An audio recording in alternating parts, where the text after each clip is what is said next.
সেই মতামত অনুসারে কৃত মূল্যায়ন সেটার সমন্বয়ের বিষয়টা ইতিমধ্যেই একটা নির্দেশনা দেওয়া হয়েছে এই বিষয়ে বিশেষজ্ঞদের মতামত নিয়ে। তো সেটা আসলে পূর্ণাঙ্গ যখন নির্দেশনাটা আসবে তখন দেখবেন।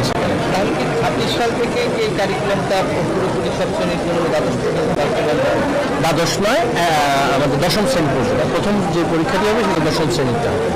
পরীক্ষার কি কোনো ধারণা তারা দিয়েছে যে এখন যেরকম সেটা যখন আমাদের পূর্ণাঙ্গ প্রক্রিয়াটা চূড়ান্ত হবে তখন আমরা প্রকাশ করবো। এখন একটা সমস্যা হচ্ছে, যদি স্পেকুলেশন বেশি হয় তখন আমাদের শিক্ষার্থীরা আসলে বিভ্রান্ত হন এবং অভিভাবকরা বিভ্রান্ত হবেন, শিক্ষকরা বিভ্রান্ত হবেন। তাই আমরা এই মুহূর্তে কোনো মন্তব্য করতে চাই না।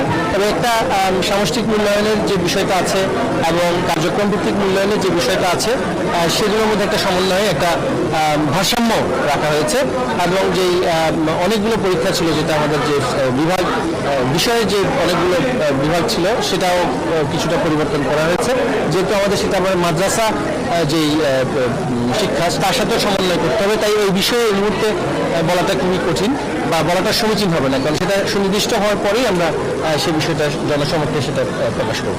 শনিবারের বিষয়টা কি আপনারা কি চূড়ান্ত করতে পেরেছেন? যে দেখুন, আমাদের তো আসলে শিক্ষণফল অর্জনের জন্য সুনির্দিষ্ট কিছু দিবস, শিক্ষা আমাদের যে কর্ম দিবস সেটা নির্দিষ্ট করতে হয় বছরব্যাপী। যেহেতু আমাদের অনেকগুলো কর্মদিবস সেটা আমরা পড়াতে পারিনি, সেজন্য বিশেষজ্ঞদের মতামত নিয়েই এখন পর্যন্ত সেটা খোলা আছে। তবে এটা আবারও বলছি যে সেটা আসলে সাময়িক একটি প্রক্রিয়া। সেটা সেই দিবসের বিষয়ে আমাদের যদি একটা পরিপূর্ণ চিত্র পাওয়া যায় পরবর্তী ঈদুল আজহা পরবর্তী সময়ে, তখন হয়তোবা সেটা থাকবে না। কিন্তু দেখুন, আমাদের কিন্তু আবার সামনে এখন দেখা যাচ্ছে যে ঘূর্ণিঝড়ের একটা প্রকোপ হচ্ছে এবং বন্যা এবং আরও অন্যান্য অনেকগুলো চ্যালেঞ্জ কিন্তু হয়। তখন সেই সময়গুলোতে তো আমাদের স্কুলগুলো বন্ধ থাকে। তো সে বন্ধ থাকলে শিক্ষণফল অর্জনটা, যেহেতু এখন অভিজ্ঞতা এবং কার্যক্রম ভিত্তিক এক্সপিরিয়েন্সিয়াল লার্নিং এবং অ্যাক্টিভিটি বেসড লার্নিং, সেক্ষেত্রে শিক্ষণফল অর্জনের ক্ষেত্রে বিদ্যালয় যদি বেশি সময় পরিমাণ বন্ধ থাকে তখন কিন্তু সেটা অনেক কঠিন হয়ে যায় শিক্ষার্থীদের জন্য। আমরা আশা করছি যে এটা আমরা তো সেটা প্রত্যাশিত নয় অবশ্যই শনিবার খোলা থাকাটা, যেহেতু কিছু দিন নষ্ট হয়েছে। আগামীতে আমরা আশা করছি সেটা থাকবে না।